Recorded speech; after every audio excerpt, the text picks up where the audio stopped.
Tonight on Let It Rip. If Roe is overturned and the decisions come back to the states, we'll see real democracy in action. The ability to control your body is absolutely the most fundamental right there is. You can't control your body, you can't control any part of your life. After the Senate tried to pass a nationwide law protecting abortion, activists on both sides are gearing up for a fight in November.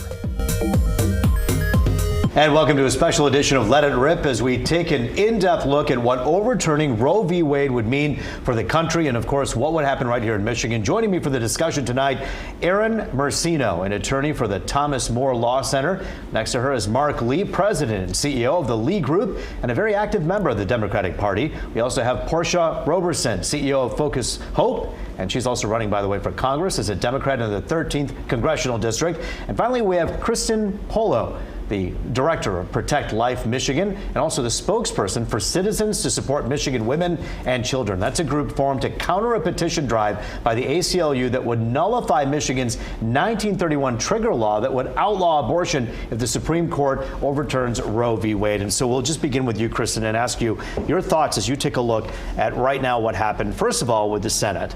And were you surprised at all by what happened with the Senate vote just the other day? I wasn't surprised. I don't think Americans want legalized abortion, so I wasn't surprised by that news. When you hear that, Portia, that Americans do or don't support this, you take a look at some numbers. Governor Gretchen Whitmer will say 70% of the people in the state of Michigan support the right to choice. What are your thoughts on that? And were you surprised by what happened with the Senate? I wasn't surprised by what happened with the Senate. I think we knew what the numbers were before they even took the vote. I thought it was important that we make sure that the Senate had to declare where they stood on this issue because it is so important. And actually, about 60% of Americans want the right to choose on the ballot. They want to make sure that people know that they can, or particularly women, can choose what they do with their own bodies. So when we heard the Senate that they failed to get even the majority to approve a bill to codify Roe v. Wade, if opinion polls show that this is so popular, why then couldn't it pass? I think Republicans know at the Senate level that if they do this, they will bear the wrath of members of their party. And so instead of listening to what women have said that they want and what the American people say they want, they are following the trends of some of the former politicians, former presidents, and hoping that they have those kind of endorsements and hoping they have those kind of supports. So they want to make sure that they appeal to their base.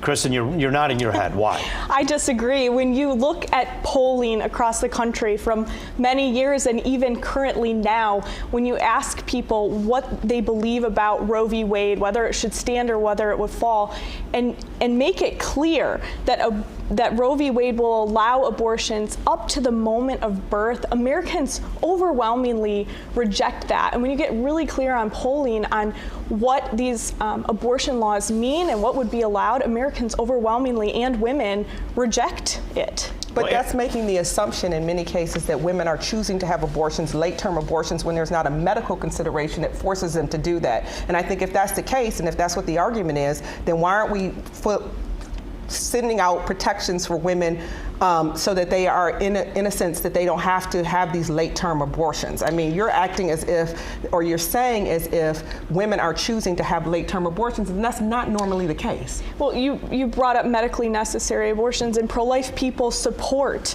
the ability for women to get the medical care that they need to save their lives. But what we're talking about here through Roe v. Wade and through this anything goes abortion amendment that Planned Parenthood and the ACLU are working on, this is not an exception to save women's lives. This is abortion legal through all 9 months of pregnancy. It takes away parental rights.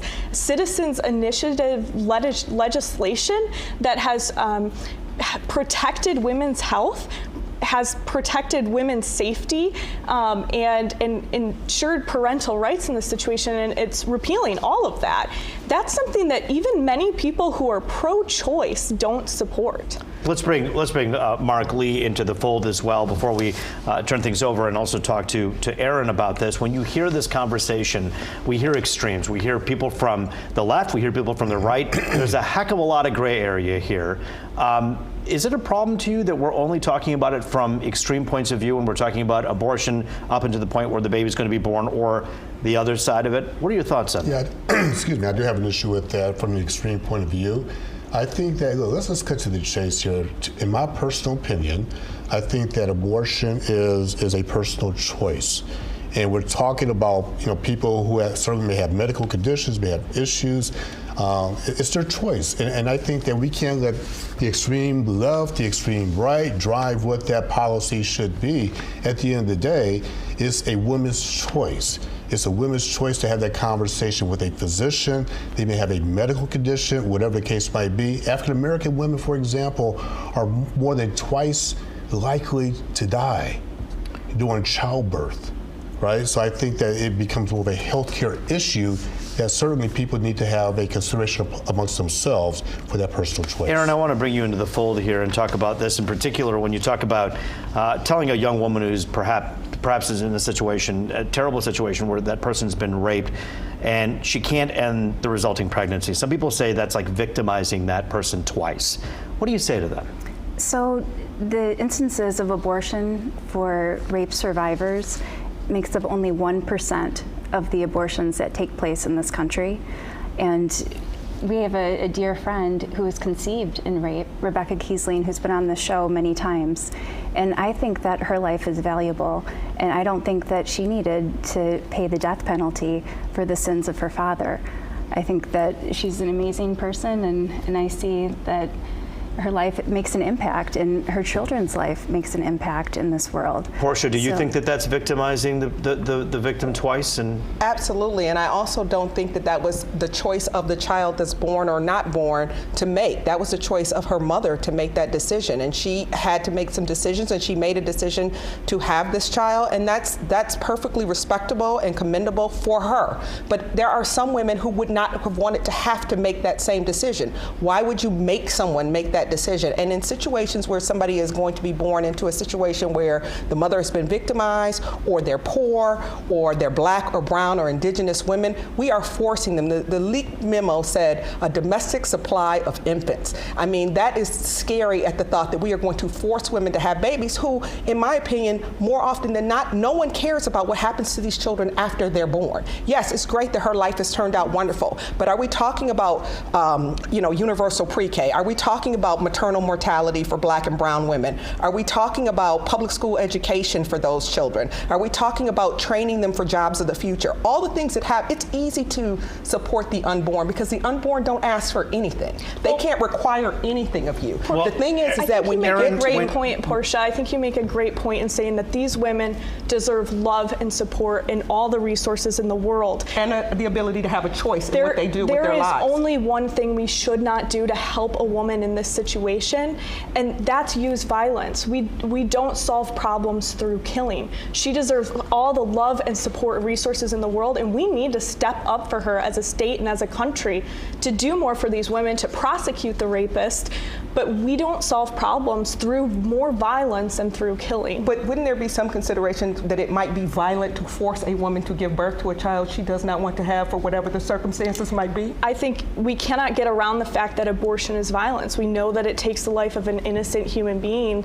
And I think what's wrong with rape is that it's perpetrating violence against a human being. And that's the same thing that's wrong with abortion. We don't solve problems with more violence. We solve problems by lifting people Aaron, up. when you talk about outcomes and you hear someone of color talk about outcomes, and so many people are disproportionately affected in these brown and black communities by this issue.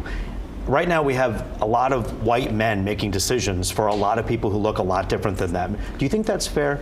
So I think you're exactly right. There were 9 white men who decided Roe versus Wade and legalized abortion federally. So I think that that's a great point. But do you think that it's fair, under the context that I'm talking about, for a bunch of white men who are politicians to decide what's right for black and brown women in underserved communities?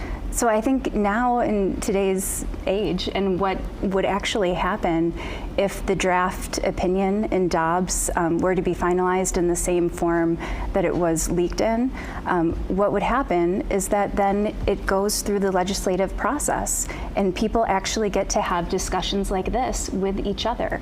and they get to figure out, what is the public policy that we actually support on this issue. And it gives all people, a voice in the democratic process, which is what this was supposed to be about from the get-go. I mean, Justice Ruth Bader Ginsburg said that Roe versus Wade halted the political process.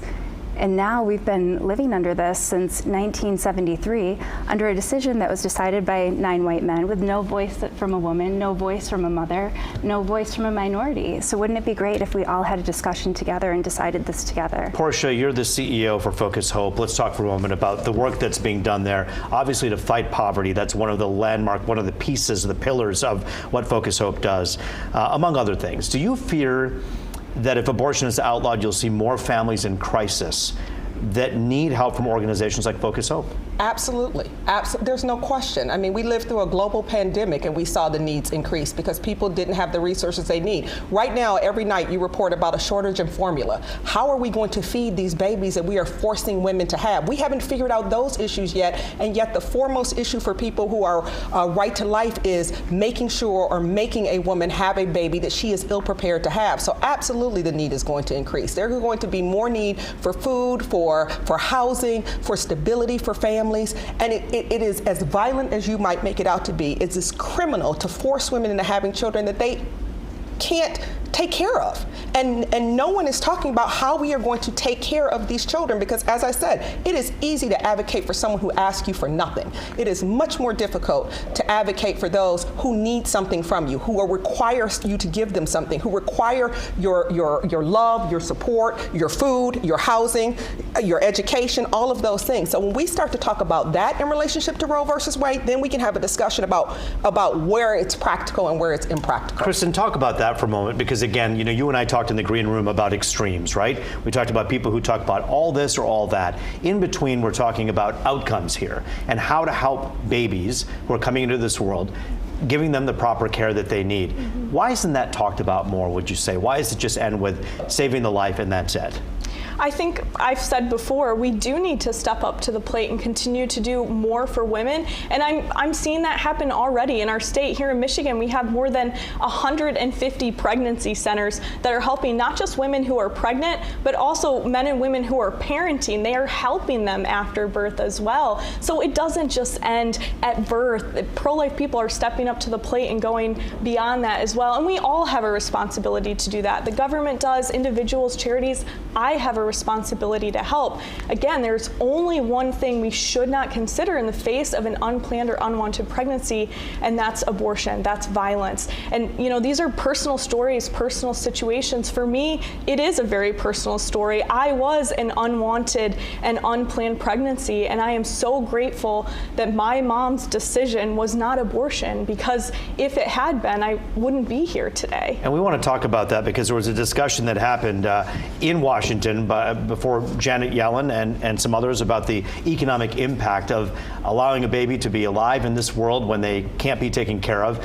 And what one lawmaker said back that turned a lot of heads. We're going to take a look at that and also continue to talk to our wonderful panel joining us on the other side of that. For now, we're going to pause and to pay the bills. More on Let It Rip on the other side of the break. Welcome back as we talk about arguably the most controversial issue in American politics, certainly for the last couple of weeks, for really the last century or so. We're, of course, speaking about abortion. We're talking to attorney Aaron Mercino, businessman and radio host Mark Lee, Focus Hope CEO and congressional candidate Portia Roberson, and pro-life activist Kristen Polo. It's good to see all of you again. Thanks for joining us. Mark, I want to just turn things back over to you. Before the break, we talked about Treasury Secretary Janet Yellen recently testified before the Senate that overturning Roe v. Wade would mean more children are going to grow up in poverty. And that's something that we hear a lot of.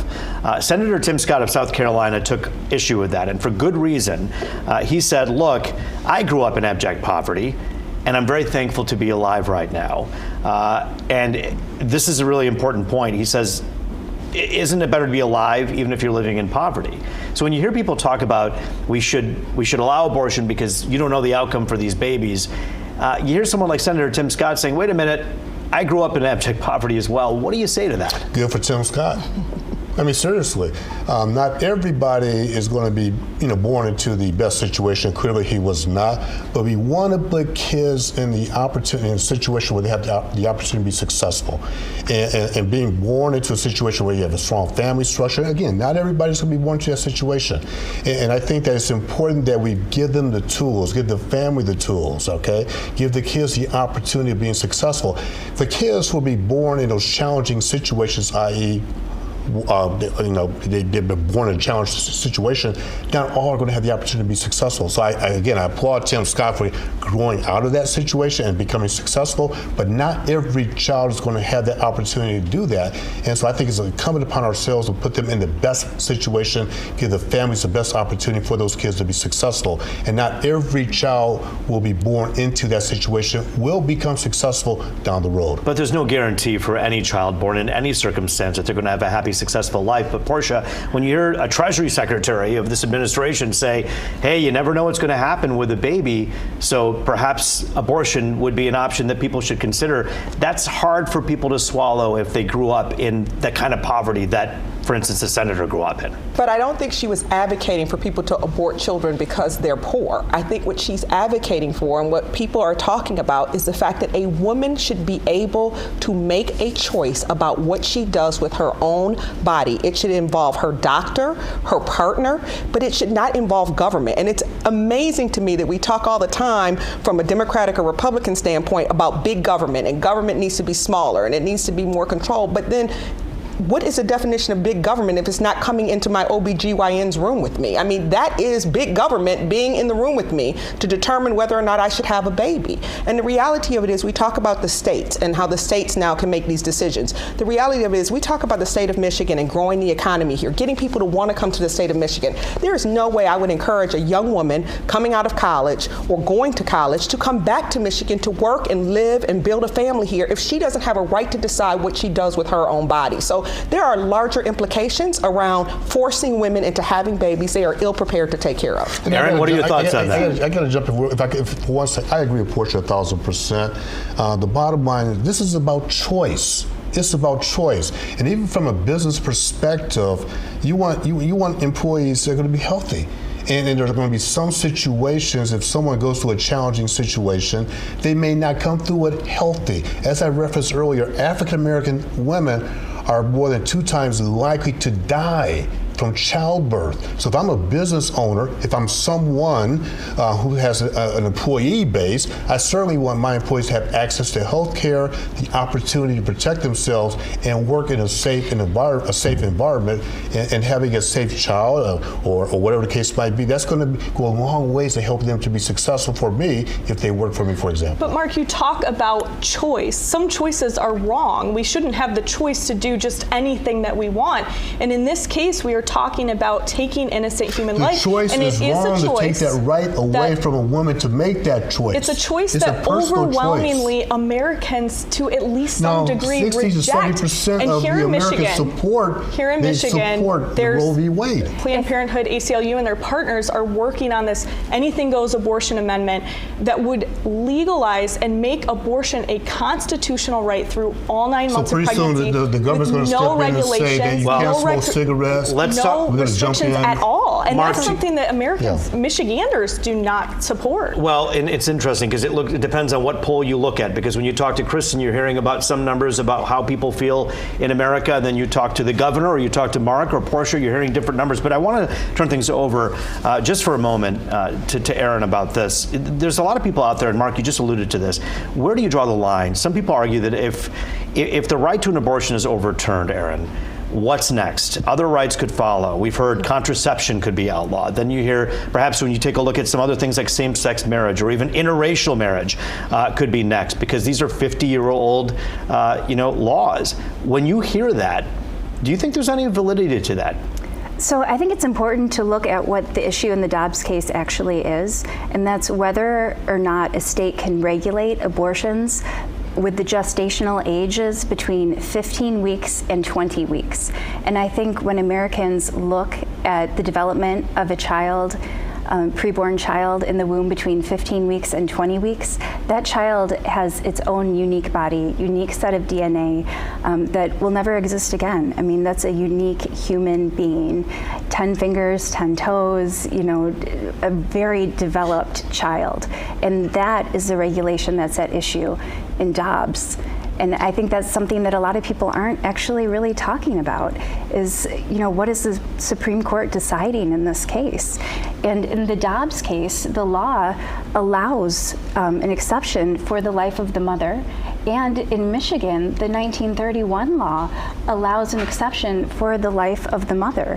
And so when I hear all of these people are going to die, you know, there's an exception in both of those laws to protect the life of the mother. But the 1931 law also prohibits something like a morning after pill. Doesn't that go too far? It does not prohibit. The 1931 Michigan law, it does take things like the morning after pill and prohibits that. No, it doesn't, because that's classified by the FDA as contraception. That kind of connects back with your question of are these other rights at risk? And Alito made it very clear in that draft opinion that abortion is distinctly different. It is the only privacy issue at play here that is talking about taking innocent human life. Every year we see 1 million people march in Washington, D.C. to end abortion. We are not seeing people marching in the streets to take away contraception or to end these other rights that we're talking about here. This is specifically about abortion, and that is it. But is it a slippery slope, though, Christian? It is not a slippery slope. Yes, we're not seeing people gather to try to change these other laws. There's not public support for that. And for ending legalized abortion, there is public support. But there's also, if this precedence is then accomplished, then wouldn't that then open the gates for other things like that? There are so many laws that we thought were sacred. Place. There are so many issues, including abortion or the right to choose, because I hate the fact that we keep classifying it as we want to have abortions. We want abortion. We want women to be able to have a right to choose what she does with her own body. To choose and the fact of the matter is, the fact of the matter is that once we start messing with a law that we thought was inherent, that we thought was sacred, it is a very slippery slope. And you're not going to convince me as a black woman that I should not be a bit hysterical about someone taking away my choice to give birth and not consider the fact that the next choice will be who I marry, how I marry, and all the other things that I thought were fundamental and sacred. Alito made that very clear in his draft. And there is not public support for changing these other issues that we're talking about. Because people didn't think that there was going to be public support for this issue. There is the possibility, and there's support for women having a right to choose. So we just disregard the public support for women having a right to choose, because what you're saying is unless somebody's marching in the streets to get rid of something, that's the only way in which the Supreme Court might reconsider those laws. Let's talk for a moment about, and I want to talk to Mark for just a quick question here. Democrats used to say abortion should be safe, legal, and rare, right? That was something that shouldn't be something that everyone is going out and doing, but it's safe, legal, and rare. But some states have actually passed laws that allow abortion until the moment of birth. And we've talked about that here for no medical reason in some cases. Do you think that kind of extreme is why there's the kind of backlash that we're seeing right now? Yeah, probably. I would think so. I mean, I think that, again, as we think about, again, I'm not a woman, obviously. I'm going to go back to what I said earlier. I think this is about personal choice. There's probably, I can't say safe, but there's probably up to a certain point where abortion should be allowed. I don't know what that date is. I don't know what the number of weeks is, quite frankly. But I think, to your point, Group, is the extremism, if you will. That's what's driving a lot of this debate. That's what's driving a lot of discussion. But let me just say this. I want to go back to abortion, which, again, I totally agree with, is I know Alito says certain things, but the bottom line is this. I still think that other rights might be at risk at this point. Just because people are not necessarily marching in the streets, they will start marching in the streets as soon as someone makes a decision that we're going to roll back this particular right. We need to be careful about this. This is a country of rights, quite frankly. And we need to understand what people are looking for. And again, the bottom line is very simple. The majority of the people in this country support Roe versus Wade. At the end of the day, period, no matter what numbers you look at, the majority of people support it. When you make it clear to people in polls that Roe v. Wade makes abortion legal nationwide up to the moment of birth. People reject it. Over 60% of people reject Roe v. Wade. Now, your position that you just shared, that you believe there's probably a cutoff point, not really sure where it is, that is a more common position than what Planned Parenthood and the ACLU are putting forward with this abortion amendment. Well, Kristen, are you amenable to that? I'm not, because I don't think it's ever okay to take. We're going to wrap innocent this human life. particular part when I come back on the other side of the break and have everyone to have a chance to have some final thoughts. We'll be right back. Final thoughts. I think Roe's been on shaky ground. It was decided because they found a penumbra in the 14th Amendment. No other right has hinged on a penumbra. And I'd just like to thank your moms for having you so you could be here today. Mark? Bottom line is the right to choose. A personal choice is the right to choose for women. Portia? I want us to care as much about the children and mothers as we do about the unborn child. Kristen? It's time for Roe to go. The abortion amendment here in Michigan, it needs to go. To get involved, go to supportmiwomenandchildren.org. We thank you all for joining us today. Thank you for watching this edition of Let It Rip.